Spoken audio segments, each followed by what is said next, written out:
കക്കാൻ വന്ന് കച്ചവടം എന്ന് പറഞ്ഞ നമ്മളെ പൊരേ കയറി ഇറങ്ങി നമ്മളെ വീടിനെ കൈ കയറി പിടിച്ച്. നേരാണോ അബ്ദു ഈ പറയണ? അത് വളപിക്കാൻ വളക്കാരൻ പിന്നെ കയ്യെ പിടിക്കാൻ പിന്നെ എവിടെ പിടിക്കാൻ? അങ്ങനെയാണെങ്കിൽ ആ പാമ്പ് എങ്ങനത്തെ പാമ്പായിരുന്നു? എങ്ങനത്തെ പാമ്പെന്ന് ചോദിച്ചാൽ തലയും പാലും ഉള്ള പാമ്പായിരുന്നു. അല്ലാണ്ട് പിന്നെ കൊമ്പും കാലുള്ള പാമ്പിനെ ഇനി കണ്ടിട്ടുണ്ടോ? ആ പാമ്പ് എങ്ങനെ ഇരിക്കും എന്നാണ് നമ്മൾ ചോദിച്ചത്. പാമ്പ് ഇരിക്കണല്ലേ ഏഴതായിരുന്നു. എന്നാൽ ആ പാമ്പ് ഏത് ജാതിയിൽപ്പെട്ട പാമ്പായിരുന്നു? ജാതിയാ നെറ്റിമ ഒരു കുറിയുണ്ടായിരുന്നു. അപ്പൊ അയ്യക്കാരാവും. ചോദിക്കണ ചോദ്യം ശരിയായിട്ട് ചോദിക്കാൻ പറയും.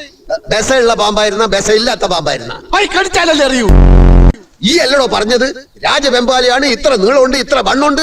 നീളത്തിലും വണ്ണത്തിലും എന്ത് കാര്യം ആചാര്യ കൊത്തിയ മയ്യത്താവൂലേ? നമ്മള് പാമ്പിനെ കണ്ടിട്ടില്ലല്ലോ. കണ്ടിട്ടില്ലേ? കാഴ്ചകളായി പോയി നോക്കി. നമ്മളെ പുരയില് നമ്മള് പാമ്പിനെ കണ്ടിട്ടില്ല എന്നാ പറഞ്ഞത്. പോയി കാണും. അങ്ങനെ തോന്നുമ്പോ വരാനും പോവാനും നമ്മളെ പുരയും പറമ്പും പാമ്പിന് വലിച്ചു കൊടുത്തിട്ടാ. പാമ്പിന്റെ ഇഷ്ടല്ലേ? കണ്ടിട്ടില്ല, കാണാത്തത് ഉണ്ട് എന്ന് നമ്മൾ വിശ്വസിക്കൂല. ദുബായ് കണ്ടിട്ടുണ്ടോ? ഇല്ല. അപ്പൊ ദുബായ് ഇല്ലേ?